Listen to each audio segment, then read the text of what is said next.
What's up, YouTube? Today we're making chicken empanadas.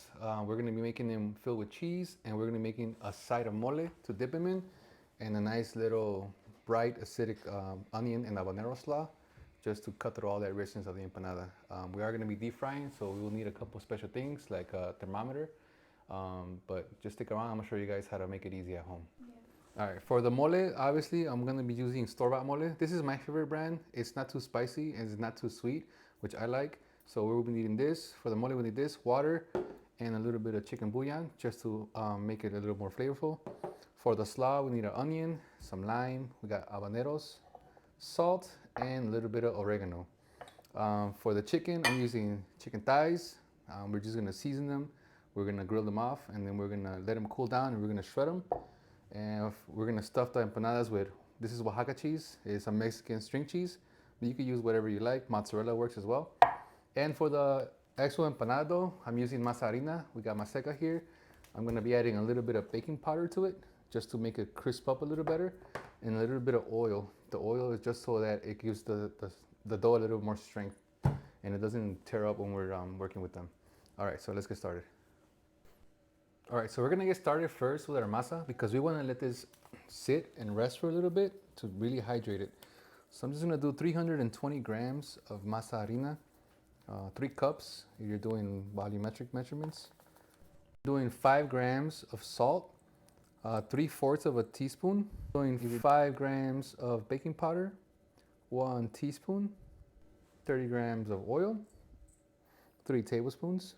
And 430 grams of water, 2 cups. Now we're just gonna give this a nice quick stir. So we wanna get this out the way first, just so that it gives it enough time for the masa harina to hydrate. It's just like regular flour, but if you let it sit, you'll see that it will dry out. And then if it needs a little more water, we're gonna add probably a teaspoon of water at a time. But this is why I like to weigh my ingredients, because I already know this works. So we're gonna do this. We're gonna let it sit for around 20 minutes. And meanwhile this is waiting, we're gonna get started on our chicken. So I'm just gonna cover this with a towel or some plastic wrap, and then we're good to go. As you can see, this already came together like a nice ball. Now this doesn't have any gluten, so this is gluten free, right? So you guys don't have to wait to let it rise. You guys don't have to worry about overworking the dough. You guys don't have to worry none of that finicky stuff when you're making yeasted breads. And it's delicious. All right, I'm just gonna give this a cover, and then we're gonna get started on the chicken, and we'll be back. Okay, so while our masa is resting, we're gonna go ahead and start with our chicken. Again, I'm using chicken thighs only because I love that they don't dry out and they're so easy to cook. All I'm doing here is making sure they're all nice and even. They have the even thickness. So when I cook them, you know, they all cook at the same rate.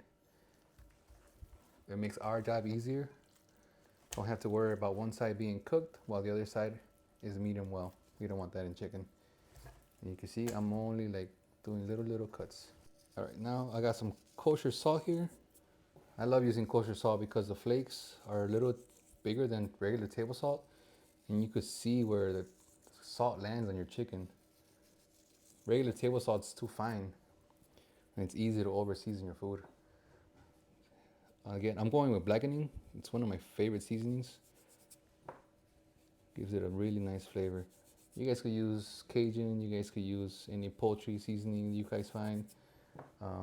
Salt, pepper, if you guys don't have anything fancy, doesn't matter. Once my chickens are seasoned, I'm gonna let them sit for about 5 minutes, just so that salt can start drawing out all that moisture and sort of making like the seasoning stick to the chicken so it doesn't fall all off and we leave it in the pan. Yeah, we want the seasoning on the chicken, not on the pan. All right, I'm just gonna let my pan warm up a little bit before I throw my chicken in there, because you don't wanna throw cold chicken onto a cold pan. Remember, very important when cooking, we control our temperature. All right, my pan's been warming up for a couple minutes. Now I'm gonna throw my chicken in there. You guys hear that sizzle? That's what you want when you throw any protein into any pan. Because we don't wanna steam our chicken, we wanna grill it. All right, guys, my chicken has been cooking for about 10 minutes. As you can see, it's getting a really nice golden color on there. That's what we want. All that flavor right there. All that flavor. So I'm gonna give this like 3 or 4 more minutes. I'm gonna put it to the side, let it cool down. Once it cools down, we're gonna shred it up and we're gonna build our empanadas with it. All right, we're gonna work on our slaw right now that our chicken is cooling down. So I got here just a regular white onion. Probably only use half of it.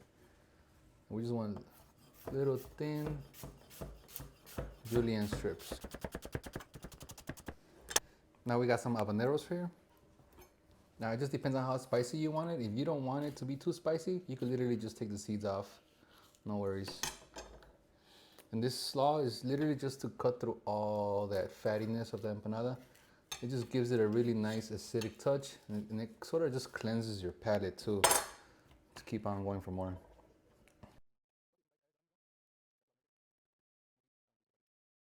Really, really simple salad, guys. Got some lemon. Some lime. Probably gonna go with one juice of one lime. Then we're gonna go with a little bit of salt to taste. And finally, just a little bit of oregano, just to give it a little bit of a herby kick.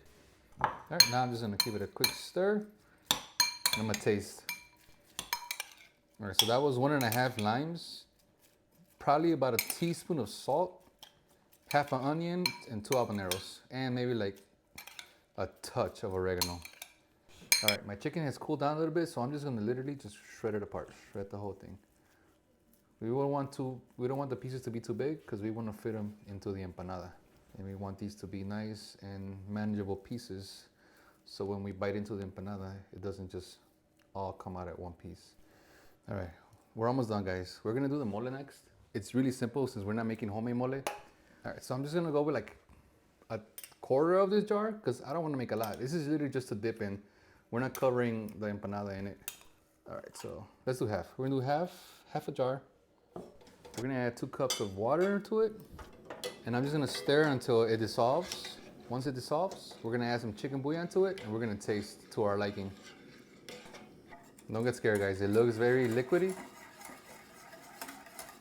But as the mole gets absorbed into the water, it's gonna thicken up. And if you go a little bit over, you could always add more mole, or you could literally just simmer it and the water will evaporate. And just get it down to the consistency that you guys like it. I don't want to add the chicken bouillon just yet, because if we add it to right now and it starts to reduce a little more, it could get too salty. So once I get to the consistency that I like, then I'm gonna add the bouillon. And that way I know I'm not gonna over season it and I don't have to come back in with some more water or some more mole and just make everything harder for myself. All right, so my mole has been here for maybe no more than 10 minutes, guys, and look at the consistency of it. If you guys want it a little thicker, obviously let it go a little longer, but we're not gonna eat it when it's this hot. Once it cools down, it's also gonna settle in a little bit more. So I'm just gonna go in with a tablespoon of chicken bouillon. That's 2 tablespoons. We're gonna keep going till we get it to where we like it. This is part of cooking, just tasting and going, tasting and adjusting. Well, it's nice to follow a recipe but it's always nice to learn how to adjust recipes on the fly. If you want this mole to be a little sweeter, you could add some chocolate powder in it. If you want it to be spicier, you could add some dry chilies in here. It all just depends on personal taste. All right, guys, so my dough has been hanging out for about an hour now. I'm just gonna give it a little test to see if it's fully hydrated. So you really wanna give it a little roll.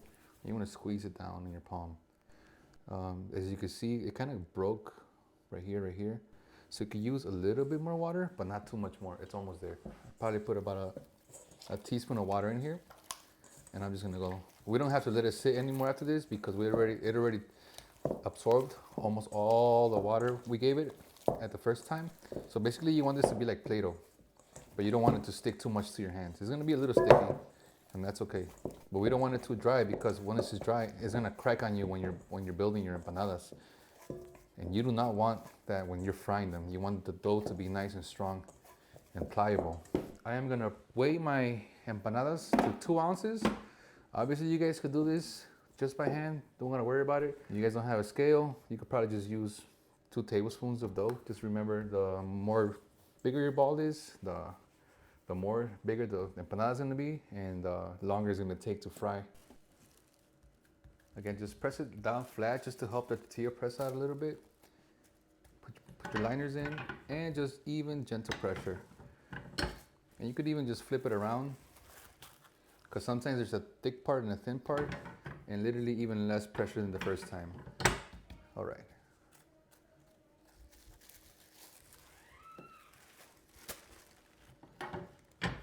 Chicken. And you don't want to overstuff these guys because they're going to be harder to close. They're going to be more prone to opening. And then it's going to make it harder to fry. So just a little bit of cheese, a little bit of chicken. Okay. Then again, line them up. And then just pinch. Pinch, pinch, pinch, pinch.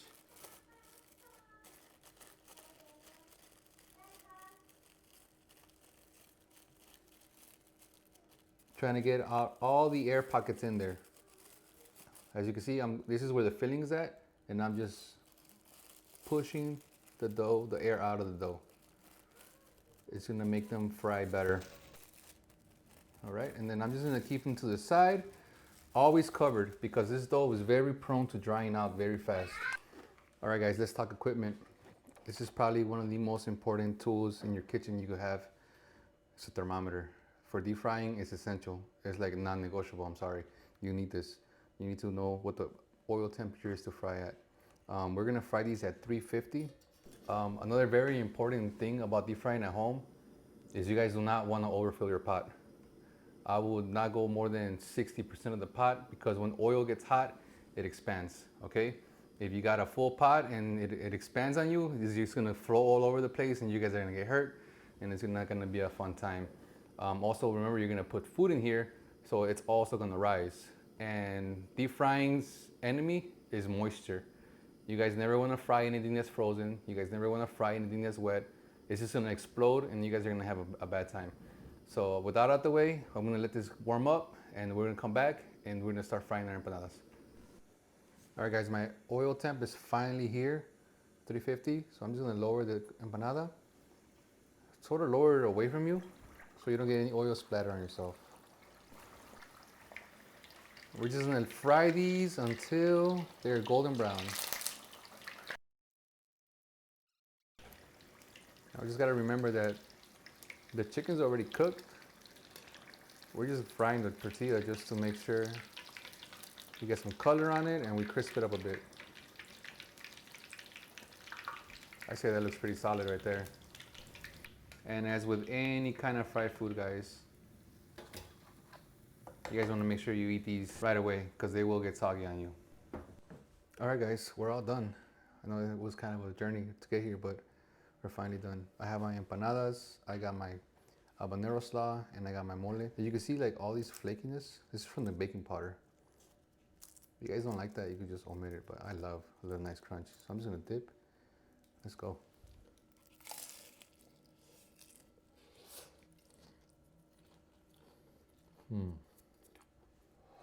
So hot. I'm not even playing, that's fire. That's incredible, that's so delicious. It's really hot, right? So you guys gotta be careful when you bite into them. I'm just gonna put a little more onion here because they are kind of rich, right? We deep fried them. The mole is rich, so you need this acidity. And look, see how thick my mole got? I know it looked runny, but we let it sit for a little bit, and now it's a perfect consistency. So don't get scared from the water content. All right, so let me know what you guys think about this recipe. It's a little bit on the more difficult side, right? Because you have to deep fry, you have to wait for the masa to hydrate, you have to wait for the mole to thicken. But I think at the end of the day, it's really worth it. Especially if you only get like the masa recipe from this. You guys could stuff empanadas with whatever you guys want.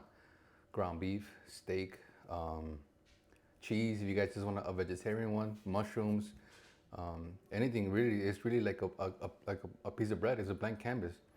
But this is my interpretation of it. So let me know what you guys think. And if you guys need any help, I'll meet you in the comments. Thanks for checking out my video, guys. Have a good one.